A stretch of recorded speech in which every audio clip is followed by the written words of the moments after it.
Well, hello there. My name is Matt Edmondson and welcome to What's the Story? A podcast where we hear stories about faith and courage from everyday people. And today our conversation is going to be with the incredible Phil Watson about what it's like to love your neighbour and make a difference in the lives of others by showing love and compassion. Now, this episode is brought to you by Crowd Church, which is an online church. An online church for those that might not be able to get to church buildings, for those that might not even see the point of going to a church building. This is where online church works really, really well. It is super accessible and a safe space to explore the Christian faith. And the thing I love about Crowd is that it is online first, so it talks with you and not just at you. That's right. That means you can join in the conversation. It's a live stream every Sunday. You can share your stories, you can ask your questions, you can shape the service. And regardless of where you are on your faith journey, it is definitely worth checking out. Just head over to www.crowd.church, or you can email me directly at matt@crowd.church with any questions that you have. Now, before I get into today's conversation with Phil, I just want to mention a few links that are going to be worth checking out. First link, which we will put in the show notes, is Home for Good, Foster for Liverpool. And this works, this is a great link, even if you don't live in Liverpool. Doesn't matter where you live in the UK, because Phil is a huge fostering and adoption fan. And in fact, check out the talk on Crowd Church. What does the Bible say about fostering and adopting? Phil and Claire and Adam did a great job with that. So you're going to want to check that out, because you're going to find, if you don't know already, you're going to find out Phil is a huge fan and advocate of fostering. Phil is from Liverpool here in the UK. He has 2 birth children and 1 adopted child. He's a part-time school teacher and a full-time adoption and fostering advocate. And the thing about Phil is, he loves to ride his bike, literally everywhere. Even if that means he has to carry the bike on his shoulder for a bit. He is always to be found in his luminous jacket cycling. Yes, he is.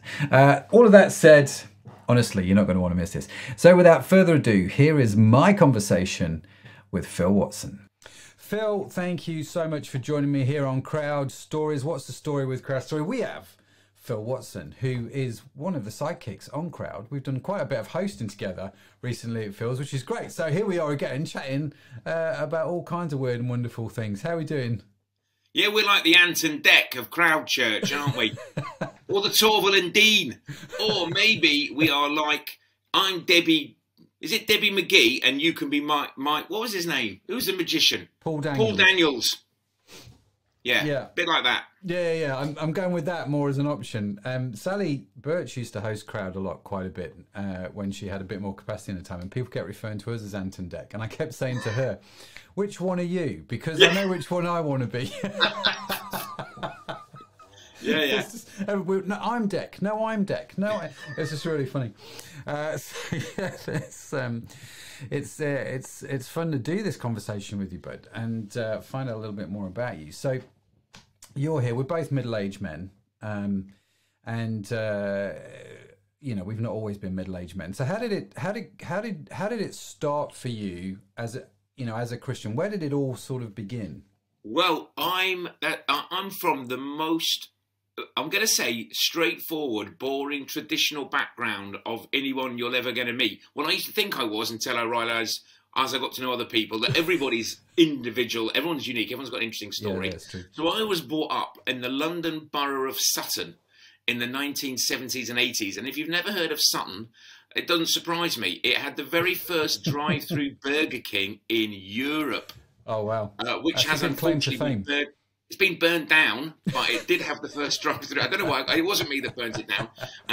If you're really old, you might remember a TV series called Terry and June. Or you might remember The Good Life. Or you might even remember watching The Bill, which is about the police. And very often those programmes were filmed in or around Sutton or Cheam. It's a very pleasant suburb of London. Some people say we're from London. Some people say they're from Surrey. depending on whether they want to sound a little bit posher or not.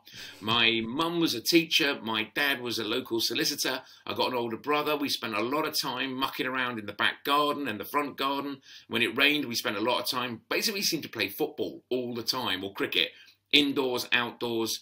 Went to schools locally, and our mum and dad took us to the local church, which was, as I understood at the time, was a Church of England church. It's still going strong, and it was a very important social hub for us, because we just knew the other kids there. We knew this is the 70s and 80s. It wasn't all idyllic, but you knew the people where you lived. You played outside a lot, so you knew everyone. And I went along to the church for as long as I can remember. I think I was christened there as a baby. I've seen photos of that. I'm assuming they're photos of me. And so I've always, and I think I would have been anyway, I've always been quite interested in what you might call bigger questions of, you know, is there a God? And if there is he interested in me? And I came to the conclusion quite quickly, if there is a God, it isn't me. I am not God. And that's actually quite a big revelation for a young age. Yeah, well, some people don't seem to know that. They seem to think it, you know. And also I ought to point out that my mum and dad are very, I'd say, altruistic people. So we'd often have people around our house. So I didn't necessarily know who they were, but they were very, they are, I mean, they still live in the same house 47 years later. Very, very hospitable. We'd often have people around Sunday dinner evenings, people passing through relatives, because we live between Gatwick and Heathrow. We seem to have an awful lot. We're almost like a stop-off for people going around the world. But also my dad was involved in a lot of charities. He was a solicitor, did a lot of charity work. Yeah. My mum did something called victim support. So she'd help people if they'd been mugged or burgled. She also did a lot of prison visiting. So as I became sort of 18, 19, 20, I used to go with her sometimes to visit people in prison who had no visitors. This isn't to say at the time I was particularly, I wouldn't describe myself necessarily as a Christian, but I was certainly spiritually aware, and I was socially quite active. And I've got to say, those are, you know, it's very easy for everybody to find a reason why they didn't like their background and their upbringing, and a lot of mine was really pretty good fun. Yeah. Now, were your parents Christian then? Well, this is an interesting thing, because they might watch this one day. My parents are wonderfully middle class and British, which means, yes, I think, yes, they are, but we didn't actually have that many deep conversations, oddly enough. So I knew, for example, because my mum still does it, she still goes on a Sunday and in the week to visit people in prison. And she's absolutely a lady that says what she's going to do and does what she says she's going to do, which is like, I'm going to go in and I'm going to help people. She wouldn't necessarily talk about her motivation, but she would meet people who had a need. And, you know, I don't know what it was about people who are incarcerated, because she's never been in prison, you know, like as a prisoner. Yeah. Neither have I. Neither has my brother. You know, we're very, very, I keep saying normal, but I always was looking at it, I was always impressed that they did a lot of the things that are in the parable in the Bible, which is, I think it's the sheep and the goats, isn't it? Where, you know, if somebody's hungry, you feed them. Yeah. If somebody's ill, you look after them. If somebody's lonely, you invite them in. And if somebody's in prison, you visit them. And my mum and dad are like that. They wouldn't necessarily talk about their motivation, but they've always lived that life, and my wider family many of them are like that as well. And I would say, growing up in the 70s and 80s, and the 80s particularly, there was a very materialistic streak and a lot of wealth slopping around in London and in the places where I grew up. But my mum and dad seemed, loads of money. That's exactly it. And I knew all those people, and I was very much on the edge of that culture, but I was always shown that that's not the point. That's not the point of being alive. If if the point of being alive is being rich, you're gonna lose ultimately, because you can't. I know, we all know it. You can't take the money with you, and even if you are pretty rich, there's always somebody wealthier. Unless you're, what's his name, Musk? Who's the bloke buying Twitter? Elon. Elon, yeah. Apart from him, there's always somebody richer than you, isn't there? And probably he won't be there for long. I wish I had that, you know. I don't know. Does he scroll through eBay or Amazon looking for stuff he hasn't got, trying to go, ooh. I think when you get to that stage, maybe you have people do that for you. He has his own personal shopper who goes on his own website, Amazon, buying what he hasn't got. Yeah, maybe. I don't know. But so I have a question, right? You showed a photo on Facebook of your house a long time ago with a very famous young lady in your house. Wonder Woman. Yes. Yes.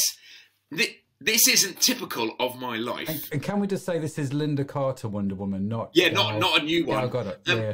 Now, my dad is one of 5. My dad was born abroad in India. My mum's one of 4, and she was born in Argentina. So there's lots of funny stories there. So I've got relatives from all over the world, and for reasons that have only recently become apparent, Christmas 1974, thereabouts, I was dressed in a cowboy outfit with 2 little toy guns, and for reasons I had no idea about them at the time, Linda Carter, who was playing Wonder Woman, came to our house, and it didn't seem that unusual. I don't know why, and the reason I found out is she knew one of my mum's sisters moved to California and knew people in California, and one of them was Linda Carter's manager or something, and said, they were going off. I think they were going to Vietnam too, because it was the end of the Vietnam War, and she wanted to pursue a career at the time as a singer and entertainer. I think this is right.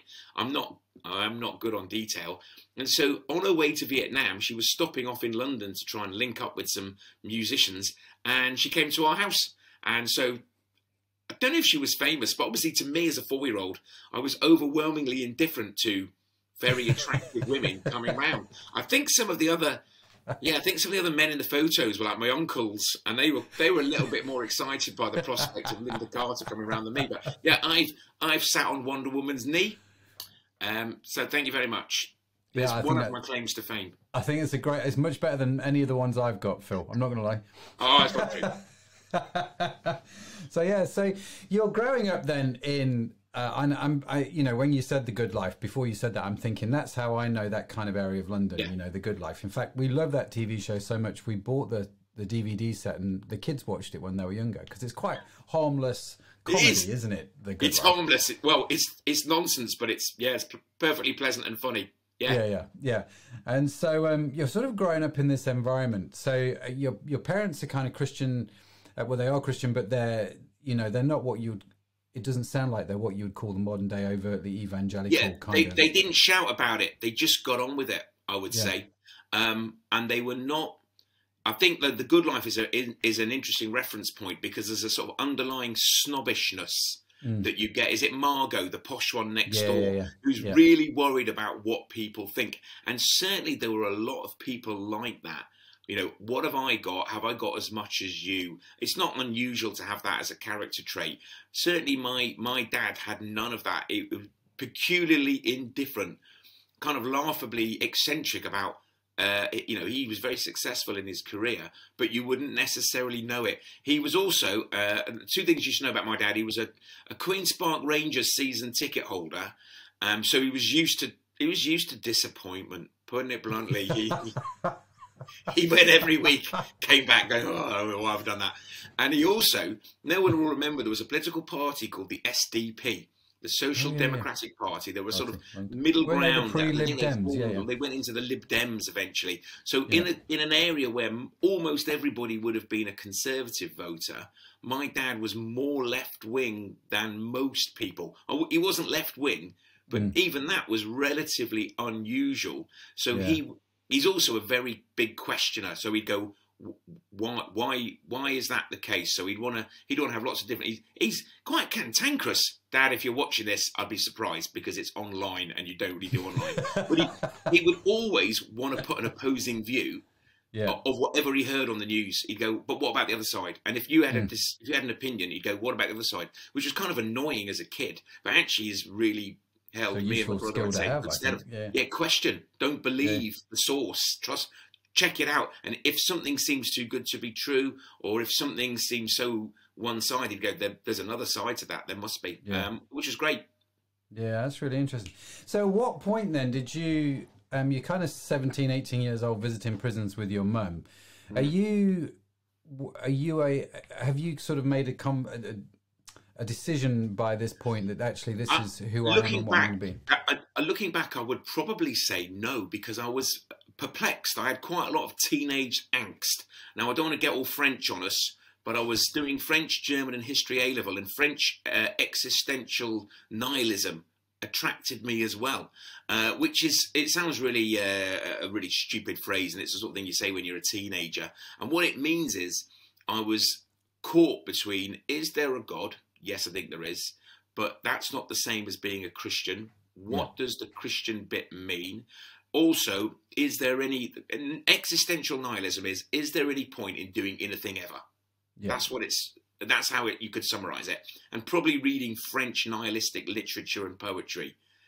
I can't believe I did that, but I used to, for an A-level. And I'd go, oh, hang on a minute, there's another side to this. It also seemed quite cool to question these things and be quite alternative. And I think it's not a bad thing if you're younger to have that, to go through that pattern of going, right, I'm going to challenge, I'm going to ask. And some people found me, dare I say it, quite rude and aggressive. But actually, all I was doing was going, if what you say is true, defend it, prove it. And I had because of where I was brought up, probably, there was a clear career path that I was meant to have taken. So I probably should have gone to as higher performing university, done something very sensible like law, you know, stay Southern maybe, and actually none of those things really appealed to me. And then one day when I was in, I guess it's now called year 13, I decided I wanted to go and do modern languages, so French and German in Liverpool, which at the time, this is 1989, Liverpool was this far-flung, remote corner full of football hooligans, football and the Beatles. It was synonymous with them, but also synonymous with urban decay. Not long after the riots, was it? Yeah. And that actually massively attracted me, even though I'd never been here. So what happened was I left school. Existential nihilism is not good for your mental health. I think I was probably drinking quite a lot more than I should have been, and exploring other recreational activities that are not altogether pleasant or conducive to good physical and mental health. I shall say no more. I think you know what I'm saying.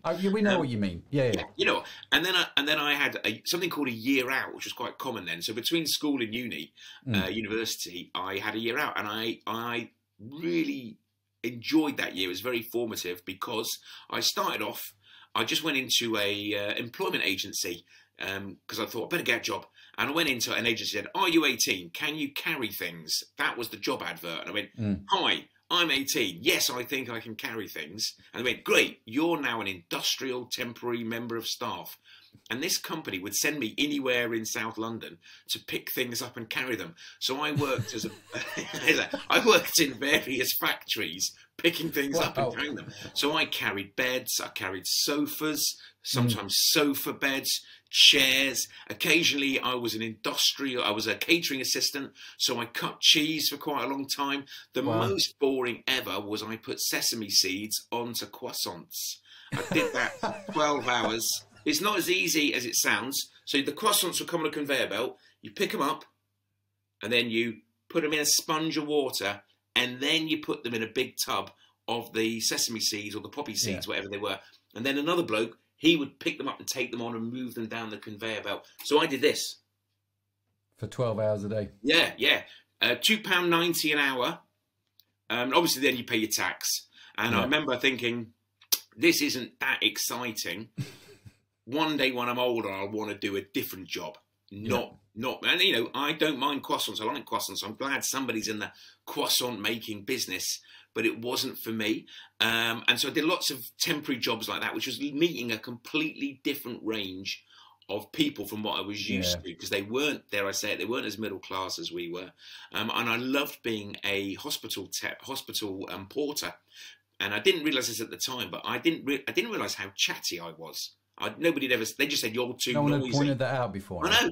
People just said, "Shut up, be quiet, stop it." But when I was be quiet.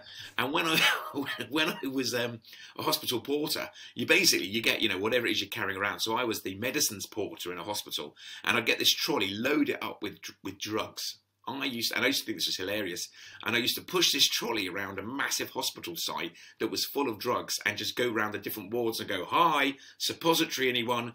and all the nurses would go, "Oh, here he is," and then they'd open up your, you know, it was all had to be locked up because it was all quite strong painkillers, and I would just push. So I'd push a trolley around a massive hospital, talking to everybody I met, just chatting away, and the TVs dotted around in waiting rooms, and I'd sometimes just go, "I'm ahead of schedule," and I'd sit down and I'd watch the telly like Neighbours at lunchtime and chat to patients, and I go, "Anyway, I've got to get off. I've got to get, you know, I've got to get some morphine to Ward 3, and if it's not there by 1:30, I'm in trouble." And if I could have done, if it paid more than £2.90 an hour, I'd have probably been quite happy doing that job forever.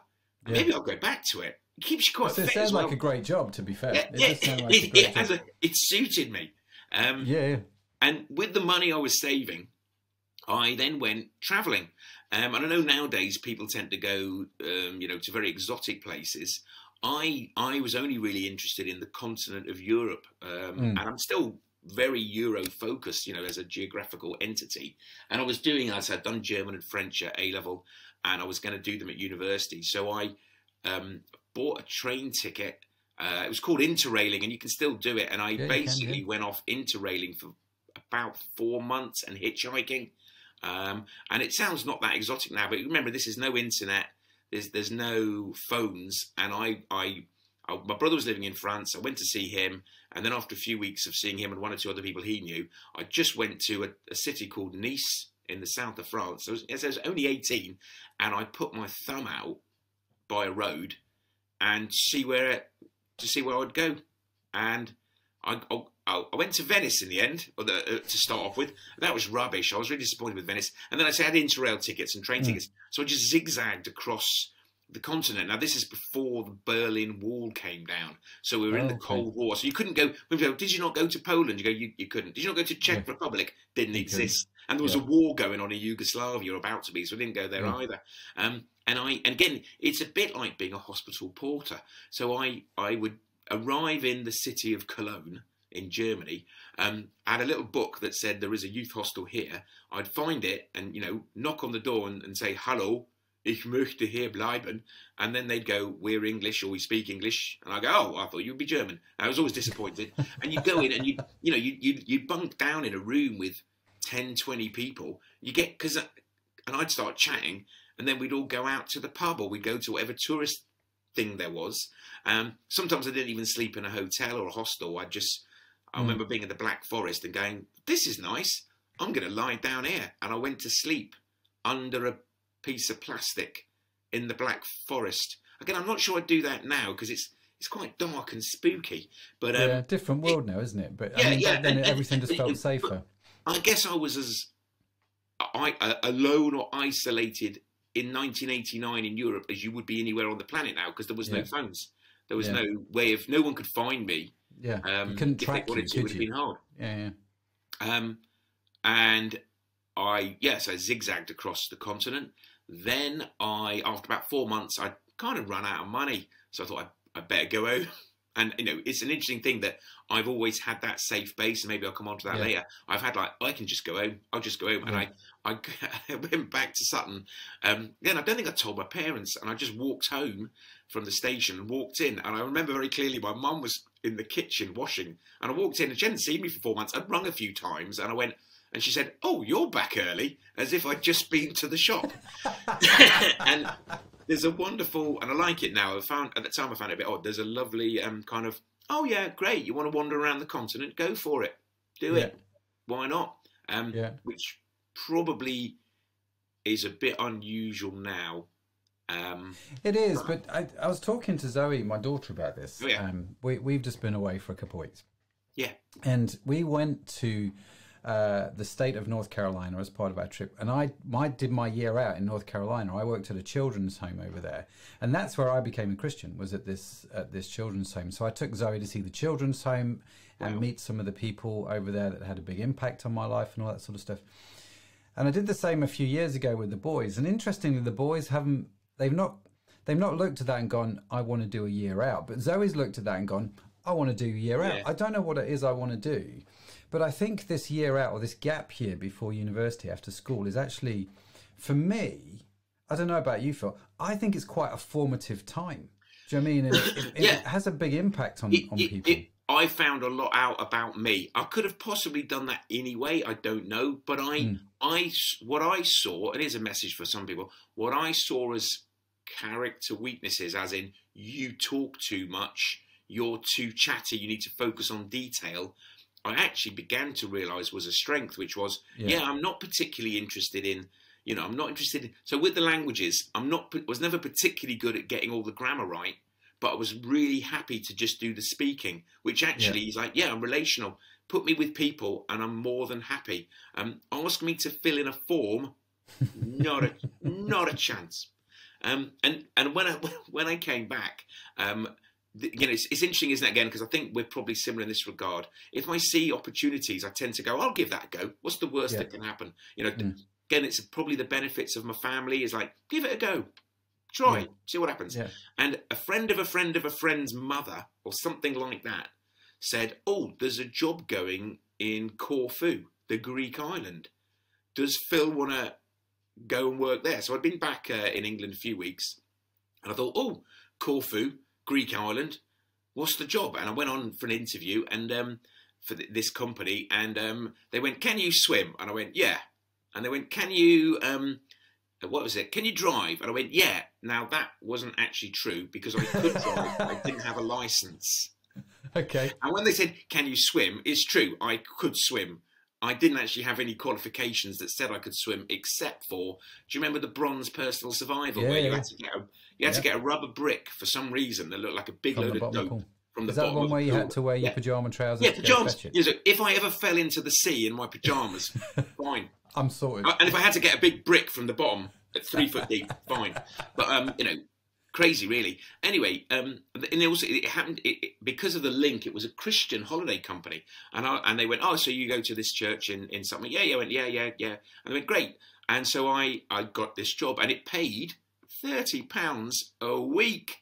I know.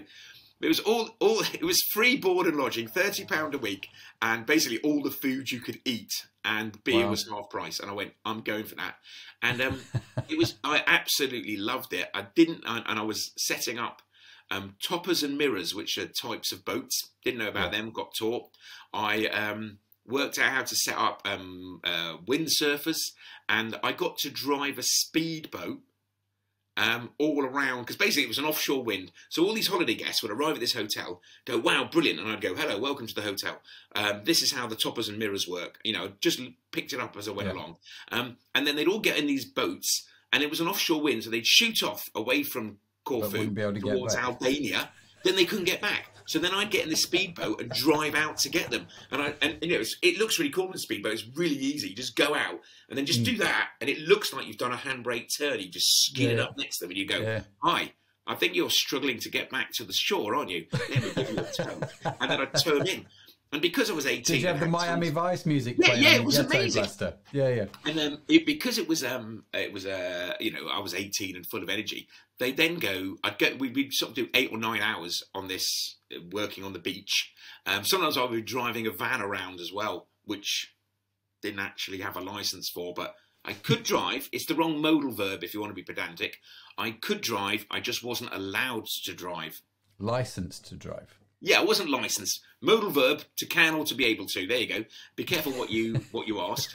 Maybe it's because my dad's a lawyer and I just knew, legally, what I've said is true. Technically, it's true. Morally, wrong. But I used to go out every night with guests, and we'd go out clubbing, dancing, and I loved all that. I loved the dancing. I loved music. But the hotel was Christian, so you'd have a lot of Christian guests. You didn't have to be Christian, I suppose, and they'd have like a Christian sort of pastor, chaplain each week who would do talks on all sorts of things. And sometimes I went to them, sometimes I didn't. But there was a really nice atmosphere and mood about the place that I really enjoyed, and I enjoyed working there. I enjoyed going out, I enjoyed socialising with everybody there. And then this is my story of how I actually became a Christian, and it's really boring. But it's the only story I've got, so I'm sticking with it. I didn't have a watch, and so I'd come in. I'd be at the beach. Had to be at the beach for 10 in the morning. So I'd be at the beach at 10. We'd finish at 6. I'd have a snooze. I'd eat everything I possibly could in the restaurant. Then I'd go out clubbing at about 10.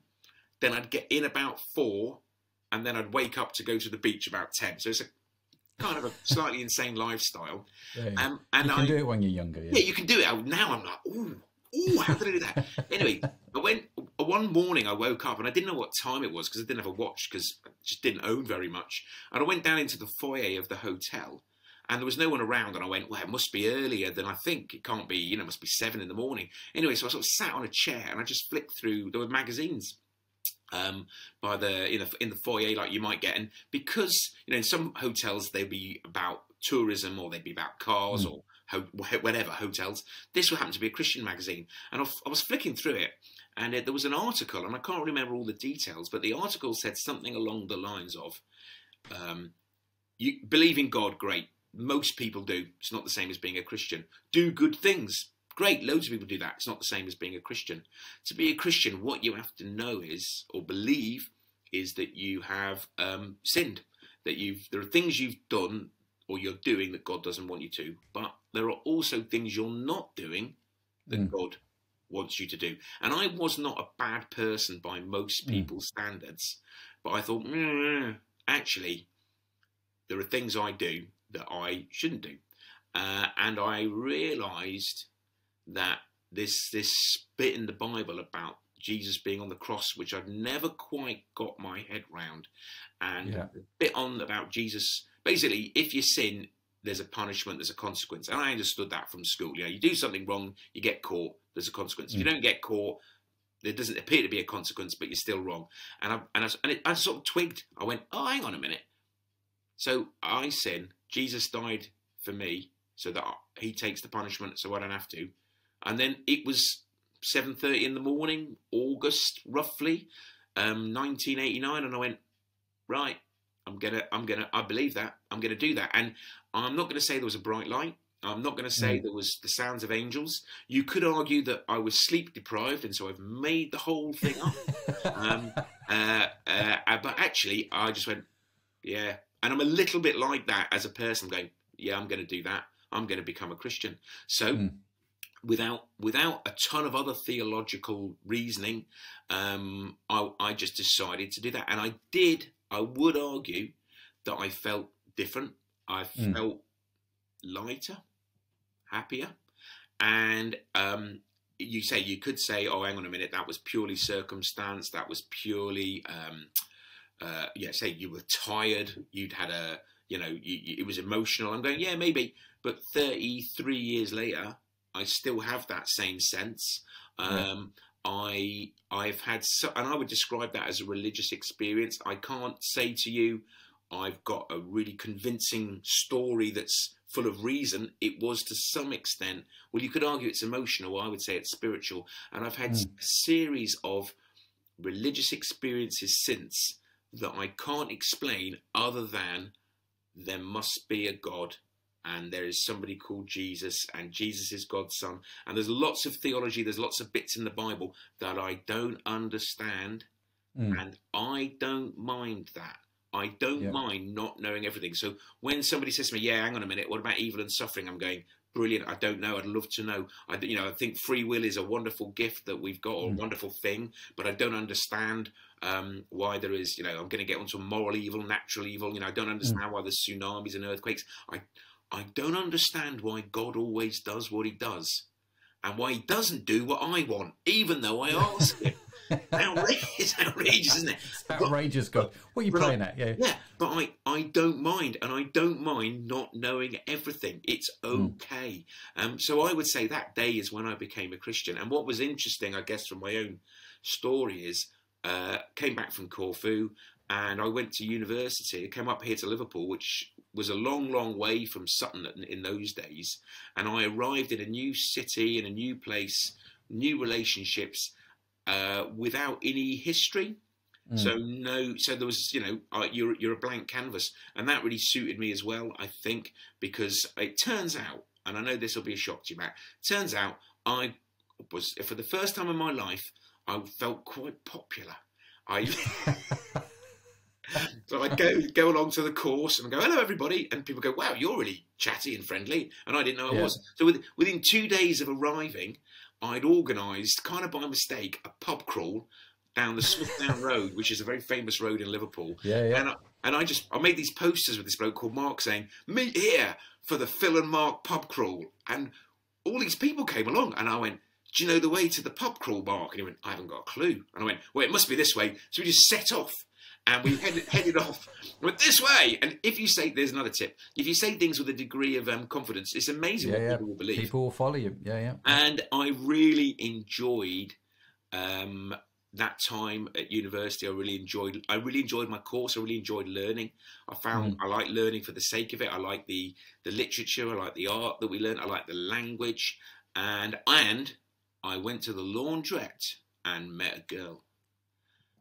I went to the laundrette, but I didn't meet a girl. Ah, well, you're a different laundrette. And anyway, wasn't there that old Levi's TV commercial where that happened? Yeah, but I didn't take the trousers off because I wasn't that confident. It is a bit like that. And I tried a few churches because I knew, oh yeah, church, that's what you're meant to do. And again, I didn't find the churches I went to, for whatever reason, I didn't find them that welcoming, the first ones I went to. And that could easily put you off. But to me, it's like going, these are people. Churches are full of people. They are by nature human, and therefore sometimes they're good. Sometimes they're less good. That's not God's fault or Jesus' fault. So, but it's what you actually should expect in church. Church is not a place of perfect people. Exactly. Really. And if it were perfect, if I join, kind of ruin it. Yeah. But eventually, so this girl called Helena, we found a great church in South Liverpool that we went to. They weren't used to students at all, and so they thought we were amazingly funny and interesting. And they thought we were really poor because we were scruffy, but that was just kind of like what you did when you were a student in the 1990s. It was the fashion. Yeah. It was like, you made a point of being scruffy, and we met again. A massively wide range of really interesting people who had completely different lives. Some of them were from very impoverished backgrounds. Again, this is Liverpool in the early 90s, so unemployment was common. They'd been involved in things like the Liverpool riots. They'd been involved in things like the Heysel Stadium violence. They'd been involved in the Hillsborough disaster. And I really enjoyed meeting people from a very different background. And I loved it. I then went away to live in Germany for a year as part of my course. Then I came back, and for various reasons, my girlfriend at the time, now my wife, she said, "Oh, I'm trying out this new church. Let's go." And I went, and I was a bit like, "Yeah, whatever, let's go." And it's the church we're still in now. It had a different name then. It was called Bethany. And I must have met, that's it. And I must have met you, Matt. But again, it was like I met a bunch of people, and they were from a different range of backgrounds, lots of students, but also lots of local people, business people. And I remember being invited round for lunch at the pastor's and eating everything, which was great. And then one of them saying, a lovely lady called Jenny went, "I'm doing a kids club. You could do the games, couldn't you?" And she said it in a way that wasn't really a question. Jenny has a habit of doing that, right? And I went, her and Nick, to be fair, it's a talent they've possessed for a while. Absolutely, but isn't it interesting that actually I was confident, but I needed that little shove, so I ended up being involved in something called the Kids Club, which was it's kind of like, if you're quite old, it was a bit like Tiz was, so it's full of crazy games, but with a Christian message. And the kids that came, putting it bluntly, were pretty rough, pretty scally. They were not the kids that I grew up with. They did not sit around wanting to read books or study existential nihilism. But I loved it. I absolutely loved it. It was really good fun. And so I was going to university, had a great girlfriend, was doing this kid stuff, going to this church where I learned a lot more about the Bible, I would say, and I learned a lot more about, I guess, how living a Christian life. And the people I was meeting there, obviously we all make mistakes, but they were generally going, "I'm trying to be a good Christian, good Christian," and there was no duplicity, there was no, or very limited duplicity and hypocrisy. It's like what you saw was what you got. Let's go and do a food bank. Well, it wasn't called food bank then. Let's feed the homeless because that's what it says we should do. Let's look after orphans and widows because that's what the Bible says. And I love that social action side. But I was also learning about a spiritual side too, that it's what you believe that matters. You know, I mean, I spend a lot of my time playing with this. There's the story when Jesus is crucified. There's two other men who are crucified at the same time, the thieves, and one of them says, "Jesus, what are you doing? If you're the Son of God, get off the cross," and makes fun of Jesus, even though they're dying a massively painful death. The other fella on the cross is going, I'm using my own language here. It's not exactly the biblical words. The other crucified thief says, "No way, I think you are Jesus. I think you are the Son of God. I think you say you are." And Jesus says to him, "You're going to be in heaven when you die," which is basically going to be in the next few hours. And I love that bit of, you know, when I say theology, it's understanding of the Bible, because you go, all that thief did was acknowledge that Jesus was the Son of God, and that he acknowledged who he was. He didn't get a lot of extra theological training. You know, do you know what I mean? He didn't go on a course. He didn't even do anything good. He didn't go on to help the aged, help the lonely. No, he just said, "Remember me," didn't he? That being said, I think it's very important before you die to act on your faith, to do things that have an impact and are a positive impact on other people. And this church that we're still in, I think, is a really good blend of both of those things, which is maybe why you and me, Matt, are still there, and our kids have grown up. All these years later. Yeah, and 30 years. 30 years ago for me when I joined Frontline Church. Yeah. And, Bethany Church with a Mission. Yeah, what a great name. Yeah. Bethany Church with a Mission. Dun, dun, dun. It's like, yes, all churches have missions, don't they? Yes, but we are Bethany Church with a Mission. I hope they do. Yeah. No, it's great, and I totally get what you're saying, and I can hear Jen in my head now. When I was sort of 18, 19, you know, telling me a few. To be fair, it was more Julie Connolly with me. Yeah, similar. Julie's a little bit more straight talking than Jen. Jen was very kind, and Julie was like, boom, and still is in some respect. But no, it's fascinating. So here you are. Christian, you met Helena in the laundrette. I thought you met her at a bus stop for some reason. That's when I picked her up with my friend Dave. So I'd met in the laundrette. I'd seen her around.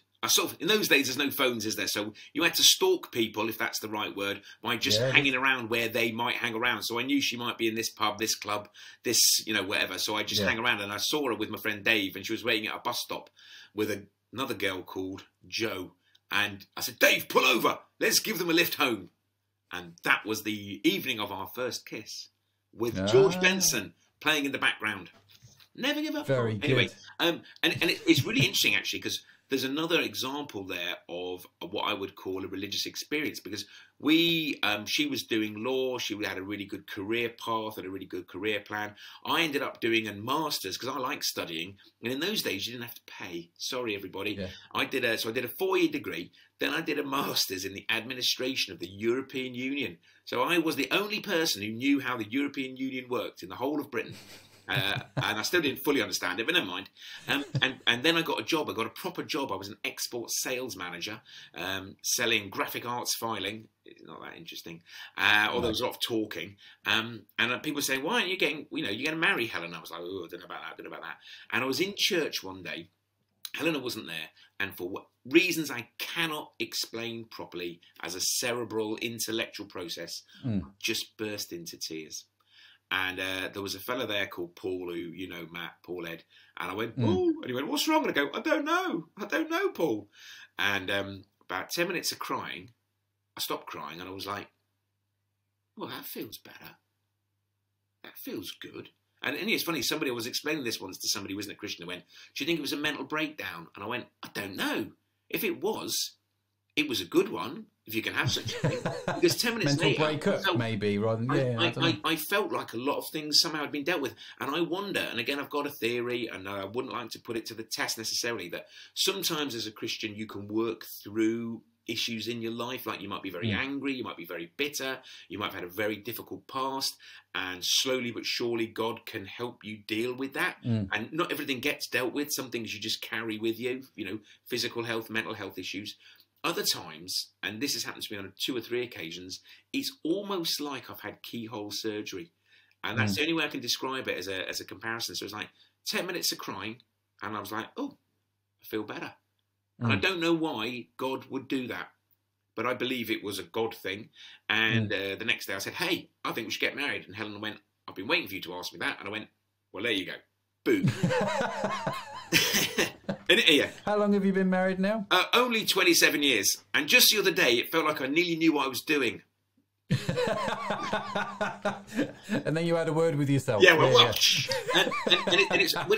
funny, isn't it? Because I think, because maybe of my upbringing, which was like, you know, you need to be relatively sensible and be a bit good lifey. I had this really good job that paid really well. I wore a suit. I went abroad, but I hated it. I really found it tedious. Fundamentally, I wasn't interested in selling things. Although I think I buy things, so I don't mind people selling things. It's part of life. So I've got no problem with it ethically. Just like, this is boring. For me, I'm not interested. Yeah. And then I was in church again, maybe a year or two later.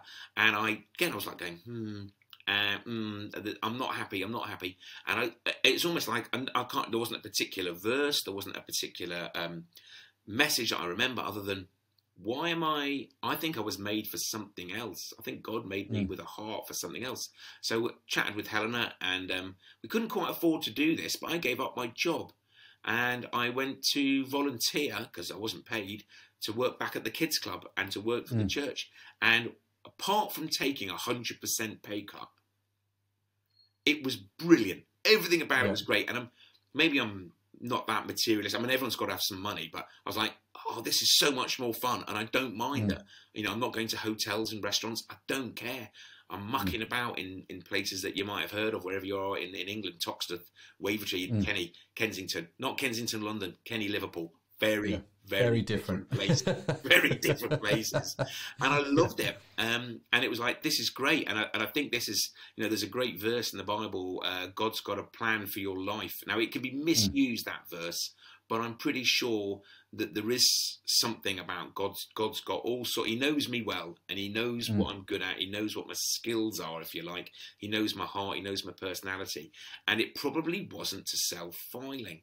And so I like working with kids. So I trained to be a teacher. I became a teacher. So I had an income, and we had an income, and I still carried on doing this kids stuff. And the balance was pretty good. It worked well. For those years that we were involved in both.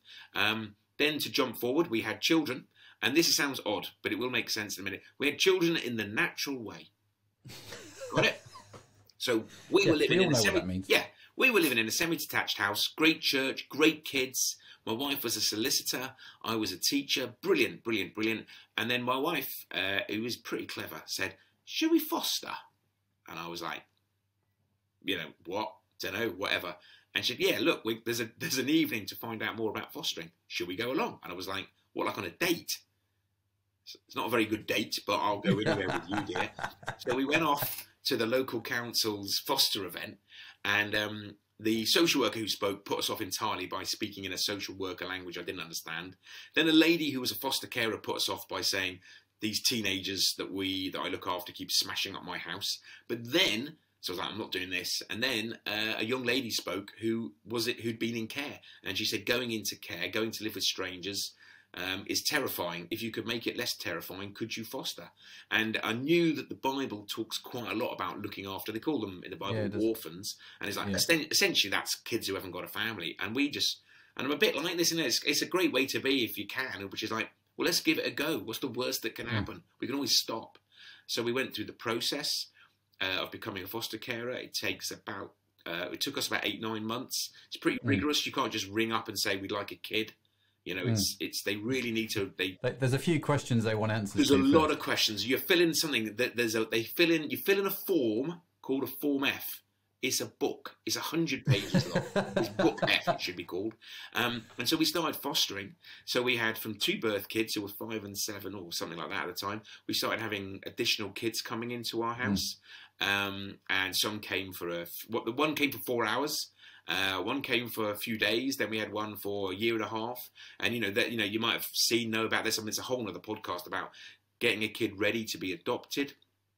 We had a lad who he came to live with us. We thought he was Russian.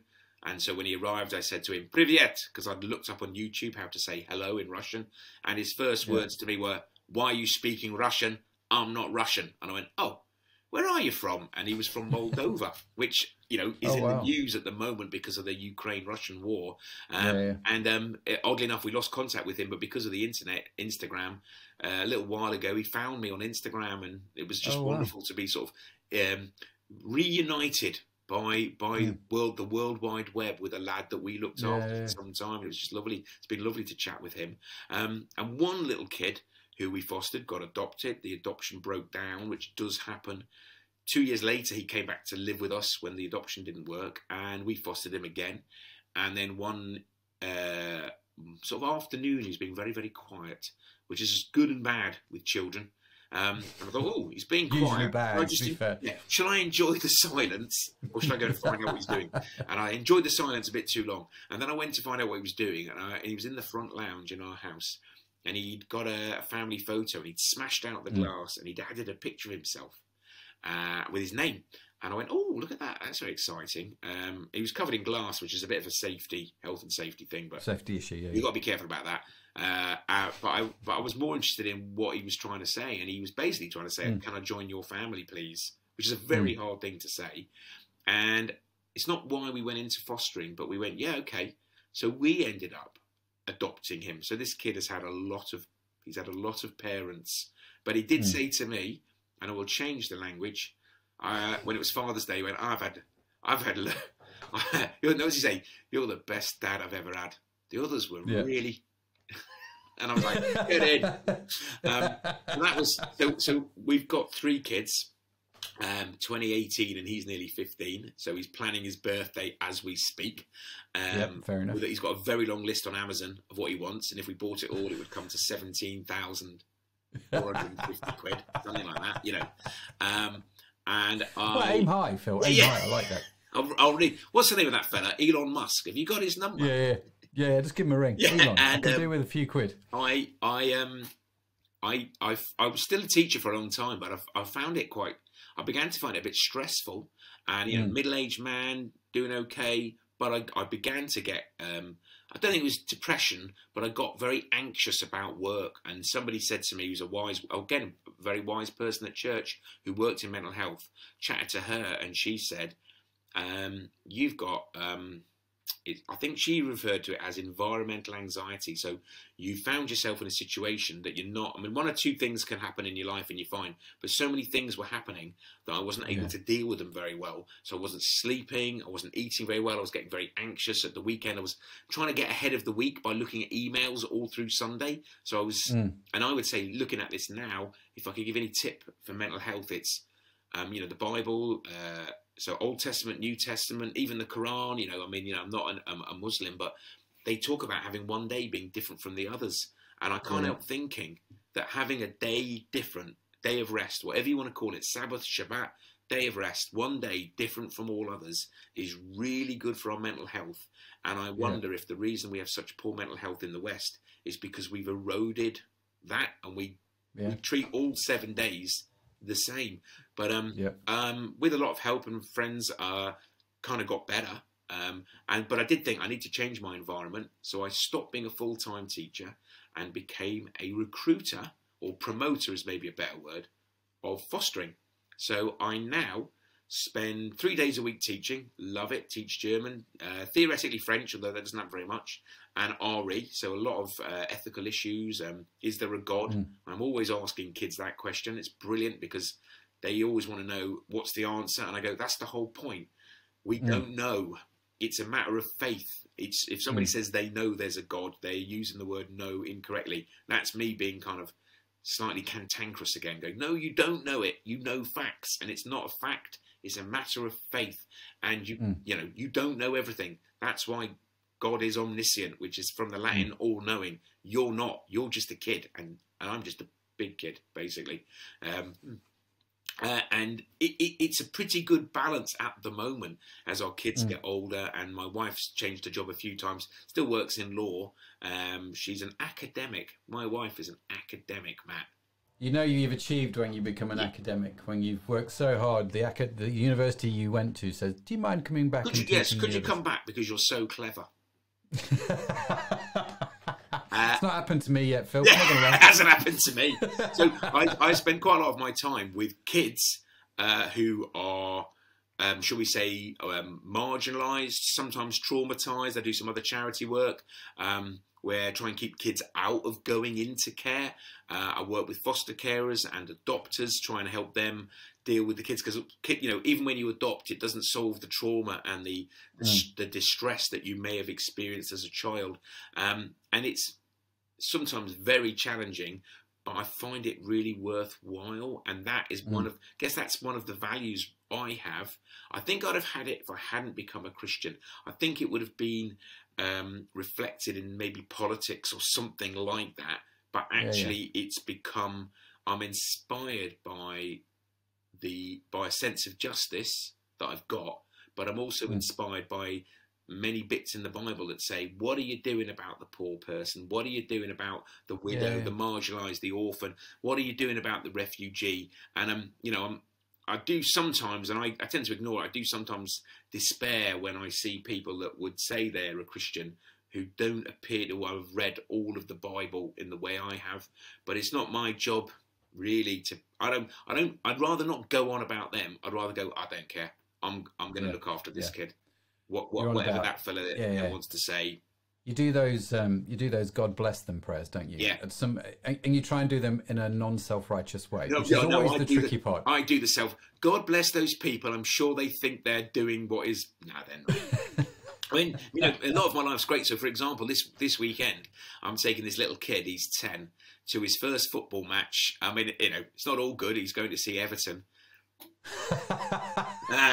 Poor kid. But what a laugh. I took him with our. Be like your dad learning how to deal with disappointment with his QPR season. I took him with our adopted son, who's got a few learning issues. Brilliant kid. I took him. So there's a 10-year-old, and he's not from the same ethnicity as me. And I took and our son, and I took him into town. He'd never been into town. He's lived in Liverpool a while. He's never been into town. We just ran around the libraries, the museums. We were in and out of shops. Everything was amazing. And I just thought, this is for me, for my personality. It's not for everyone. This is just such a fun way of spending my time. Showing the kids there's a world that's exciting, and just showing them, there are some adults, because they've both had a tough time. There are some adults that aren't good, do bad things, but there are some adults that are safe. And, there's nothing wrong with selling filing, but this was a lot more fun. Not as lucrative. Yeah, and I think a lot more fulfilling for you as well. Me, and it's exactly, and it's the way I'm wired. It's the way I'm wired. And, very often I have all sorts, I'm sure anybody watching this, I have all sorts of questions that I don't understand about why did those two children have to find themselves in families that couldn't look after them? And you're like, it's a great question. Why was I put in a family, if I was put in a family, questions of volition and agency. Why was I in a family with a mum and a dad and a brother and happiness and wealth? And they weren't. And I'm like, I don't know, but I do know with that privilege, and we've talked about this before, haven't we? With privilege and with power comes responsibility. And I like to think that I'm doing, what I can, my family can, to help people who aren't as privileged and who are disempowered or don't have as much agency. I could always think I could do more, but I'm going, it's fun to do it, but it's useful to do it. And I don't know what happens when you die, but I'm guessing, is that the right word? Is that a theological word? Assuming my reading of the Bible is this: if it's true, when I die, God will go to me, right, brilliant, you're in heaven, well done. I don't know if it works like this, I really don't, but I hope there's no paperwork in heaven. I hope there's no forms to fill in. Can you imagine? Just go and fill out this 100 Oh, you're joking. I can't. I have to just wait till Helena gets here. My wife, I can't do the paperwork. But I'm figuring that there's those commandments about, it's summed up with love your neighbour, and your neighbour is everybody, even people you might not like. And I like to think that that's how we live our lives. I've got a ton of questions for God, but I'm figuring everybody else has as well. And I don't understand everything that happens on the planet. I figure you'll have plenty of time to get them answered. Yeah, exactly. And on earth, I do talk to God often, get quite cross with him and go, why is this happening? And I feel anxious about that. And but I like the journey. I like to I like to listen to a preach or read the Bible or do a Bible study and go, this has answered a lot of questions. But now I've just got a load of others as well. So, you know, like yourself, mate, you know, go to church and go, that was a great preach, really interesting. And I love listening to that man or woman talk about their life. But what about this issue? And what about that issue? And I keep coming back to this. I don't mind not knowing. I don't mind. I mean, you know, I don't want to talk about it now, but, you know, there's a big issue in the UK at the moment about trans and cis and gender. And I'm like, oh, that's interesting. And I can look at the Bible and try and find a lot of information or some guidance on it.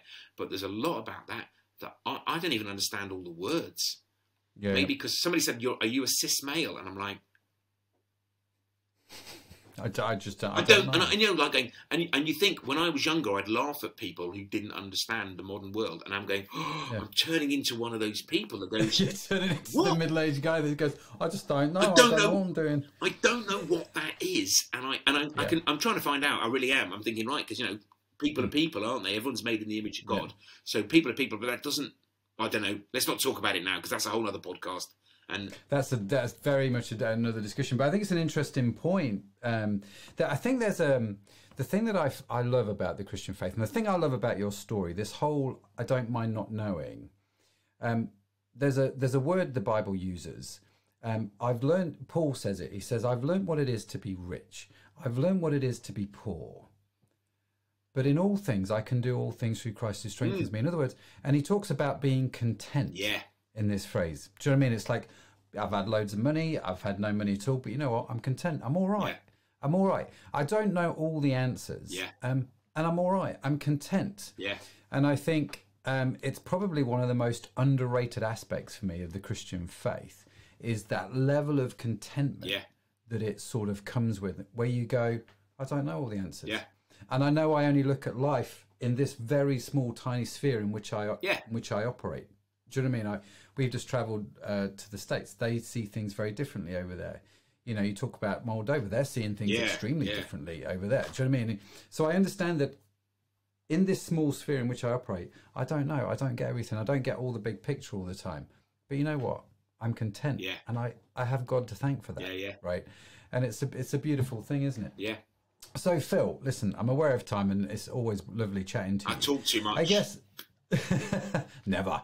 I guess in all of this, we talk about life messages, don't we? And it's like you've mentioned on the live streams before, you know, you write letters to your kids and you've done that over the years. You've written letters to them and you give them to them on their 18th birthday, a stack of letters which they can read, which is great. But I guess if you had one letter left which you were going to write, and in that you would write your sort of, you know, your final message to the world. This is, you know, the one thing you want everybody to remember that you've learned or experienced or come through. What would that be? Oh, now this is where I should say something really pithy and deep. No. I'd possibly say, honest. Please consider fostering. I wouldn't doubt it. There'll be a card in there somewhere. I think it's probably if you're not careful, you sound like you're one of those sayings that people put up in their kitchens, like live, life, love. But probably it would be more like, there's a very old song I remember somebody singing to me, which was, as a little kid, which was trust and obey, there's no other way. It rhymes. Trust and obey, there's no other way to be happy in Jesus, but to trust and obey. And there's a ton of theology in there, but actually there's a lot of this, there's a lot in, it's the trusting, which I've probably learned, and I'm learning, going, but what about that, God? What about this? Are you sure you got it covered? And it's like, I'm God. Yeah. So trusting and obeying, which is quite unusual as humans, because we, you know, certainly I go, well, hang on, I'm sure I've got this sorted better than you have. Yeah. And trust and obey, maybe just trust and obey. That I'm saying this on a good day, because tomorrow I'll go, I don't want to trust you anymore, God. I want to do everything. and it's been that relationship. And seriously, for me, I keep coming back to the religious experiences I've had, going, well, I know God was present and there, and there's loads of them. And I've got friends who've got similar experiences. I'm going, I can't deny those happened unless I deny that I've been alive. I mean, they just did happen to me. So yeah, trust and obey. Maybe that's it. Simple as that. And all you got to do is find out the bits you have to obey, which is to foster. Yeah. Which is to foster. Well, look after the orphan. Look after widow and the orphan. Yeah. Yeah. That's brilliant. And actually, on a more serious note, Phil, I know people will be listening to this from around the world, but there will be folks listening from the UK. If people do want to find out more about fostering, which we're big fans of here at Crowd, how do they do that? Well, there's a couple of things you can do. If you're a Christian, I would Google Home for Good, which is a fantastic charity. It's a national charity, and it's basically, its goal is to find homes for children who need them. So it might be fostering, it might be adoption, it might be long-term fostering. So Home for Good, and you'll find the charity.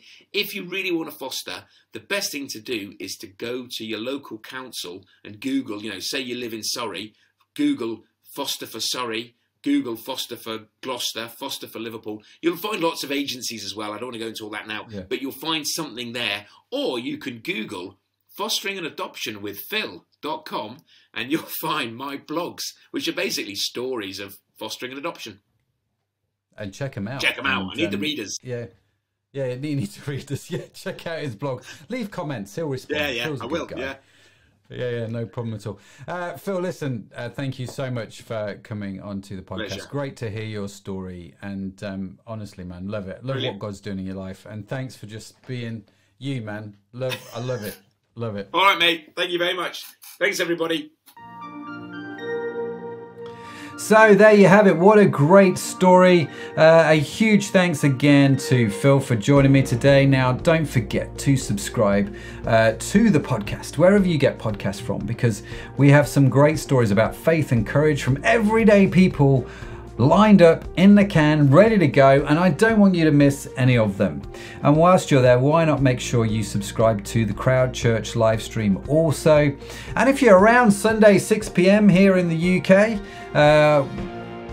and whatever time that is for you in the world, you can always Google what is my time when it's 6 p.m. here in the UK. It will come up, or there's a handy little link on the Crowd Church website which will tell you.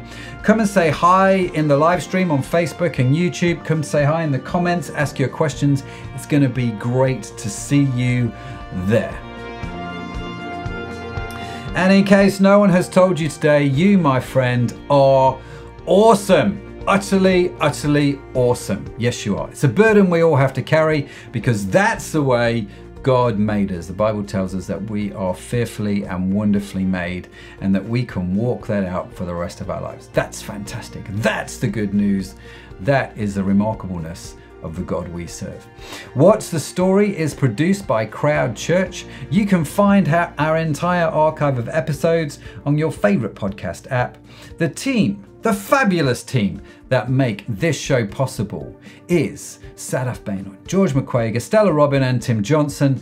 Our theme song is written by Josh Edmondson. And as I said, if you would like to read the transcript or show notes from today's show, head over to our website, www.crowd.church, where you can also sign up for our newsletter.